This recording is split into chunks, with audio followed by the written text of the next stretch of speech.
What if one moment on a basketball court could put an entire career at risk?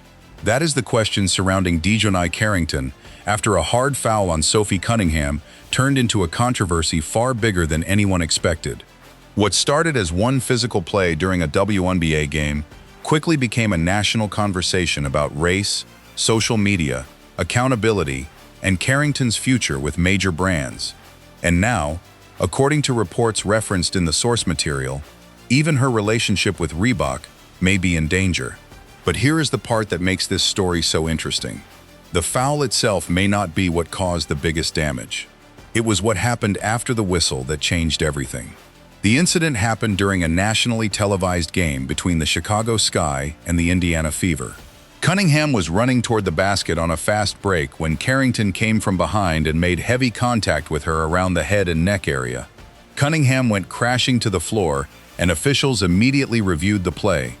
After the review, the foul was upgraded to a flagrant 2, which is reserved for contact considered unnecessary and excessive. Carrington was ejected from the game, and suddenly a routine basketball night had become a major talking point across social media and sports media. But the ejection was only the beginning. What happened next is what sent this story in a completely different direction. Instead of simply accepting the decision and moving on, Carrington posted the words "white privilege" on social media shortly after being ejected. She also tagged the Indiana Fever. The timing of that post immediately raised questions, because it came right after the controversial foul involving Cunningham. There was no detailed explanation attached to the post, leaving fans and commentators to interpret what Carrington meant. And that lack of explanation became a huge problem. Once those two words were posted, the conversation was no longer just about basketball. People began debating whether Carrington was suggesting that race had influenced the foul call and her ejection. Others argued that the play was simply judged according to the rules and that bringing race into the situation made an already heated moment much bigger. Within hours, the discussion spread across basketball social media, and soon national sports personalities were talking about Carrington as well. This is where the story started moving faster than Carrington could control. The original foul could have remained a basketball controversy. Players get ejected. Fans disagree with officials. Social media argues about a play for a few days. Then everyone moves on to the next game. But Carrington's post changed the subject. Suddenly, people were discussing her intentions, her judgment, and the meaning behind her words. The source describes the situation as becoming a full-blown reputation crisis because of the choices made in the hours and days after the foul. One of the biggest responses came from sports media personality Emmanuel Acho. He criticized the idea that the specific foul was connected to white privilege, pointing to the fact that Cunningham was hit in the head and that Carrington did not make contact with the ball. His comments quickly became another major part of the controversy. Instead of people only discussing the original play, they were now discussing Carrington's reaction to Acho and the way she defended herself publicly. And this is where things became even more complicated. Carrington responded directly to Acho on X, saying that she had never claimed the foul itself was the result of white privilege. She argued that this was Acho's assumption and defended her understanding of the subject. She also referred to her education and pushed back strongly against the criticism. The problem was that this response did not completely clear up what her original post meant. Instead, it created another round of questions. Think about the situation from the perspective of someone watching from the outside. First, there is the foul. Then comes the ejection. Then the white privilege post. Then a public argument with a major sports commentator. Then another explanation. At this point, people are no longer trying to understand one moment on a basketball court. They are trying to understand Carrington's entire reaction to the controversy. And every new statement creates another opportunity for people to criticize or question her. The situation became even more difficult when Carrington later spoke to reporters. According to the transcript, she described the foul as unfortunate and unintentional, and suggested that returning from a foot injury had affected her timing. But when it came to explaining the social media post, her answer remained unclear. The source characterizes this as 3 different explanations developing over several days. One about the foul, another about the white privilege post, and another about her response to criticism. That inconsistency became one of the biggest problems surrounding the story. In a controversy like this, people want one simple explanation. What happened? What did you mean? Do you regret it? What happens next? When the answers appear to change, even unintentionally, the public can become more suspicious. Instead of making the controversy smaller, every new explanation can keep it alive. Meanwhile, Sophie Cunningham took a very different approach. When asked about the situation, she reportedly kept her response short and calm. She said she believed the league was addressing the situation and argued that it had nothing to do with race.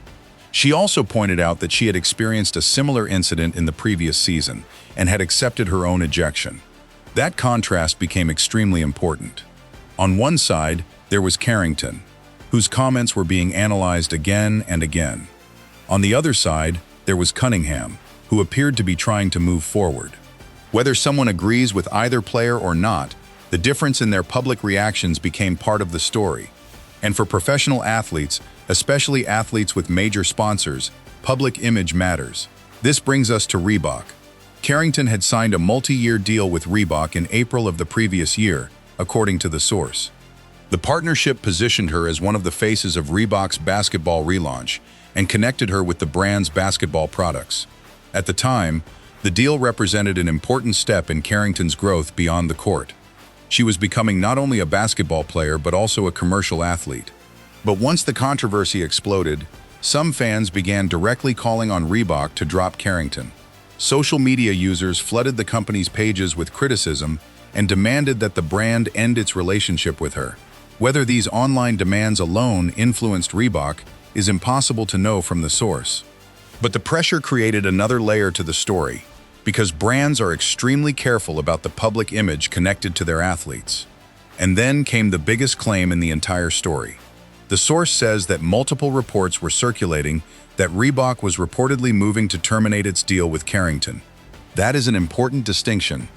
The material presents this as a reported development, not as a confirmed official announcement from Reebok. If accurate, however, it would represent a major financial and professional consequence of the controversy. Why would a shoe company care so much about something that happened on a basketball court? Because sponsorships are not just about athletic performance. A brand is also paying for an athlete's image. Companies want players who can represent their products without creating unnecessary distractions or forcing the company into controversies that have nothing to do with selling basketball shoes. That does not mean every athlete must be perfect. Athletes are human, and mistakes happen. But once a controversy becomes national news, a sponsor has to consider the potential business impact. That is why the situation surrounding Carrington's Reebok deal is so important.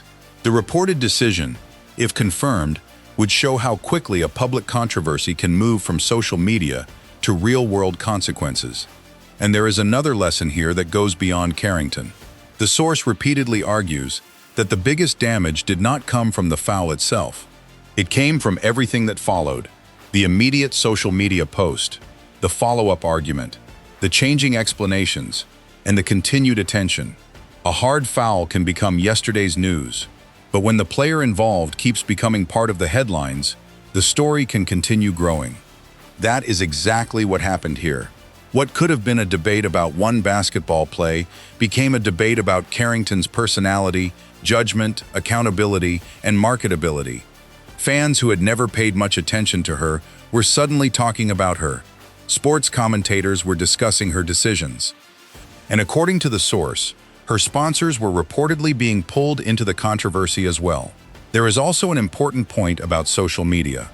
A professional athlete can post something in seconds, but deleting or explaining it later does not necessarily erase the first impression.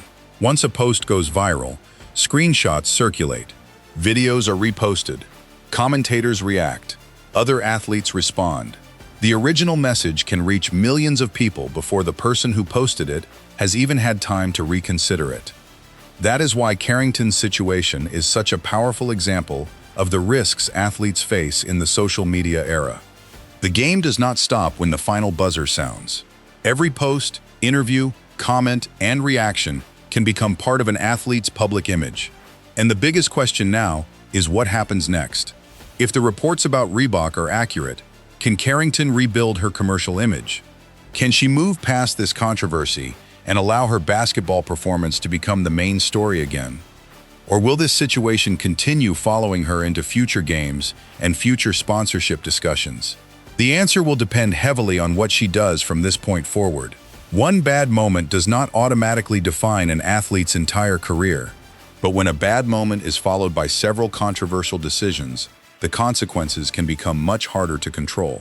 At the end of the day, this story is not simply about one foul. It is about what happens when a few seconds on the basketball court turn into days of public controversy. Carrington had every opportunity to let the original incident fade away. Instead, the conversation continued to grow, and according to the source, the reported Reebok situation may now be the biggest consequence yet. Talent can get an athlete noticed. Performance can get an athlete a contract.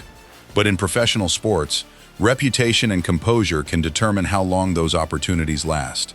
And if the reports surrounding Reebok are eventually confirmed, Carrington may look back at this week as the moment she learned just how quickly one decision can change the entire conversation around a career.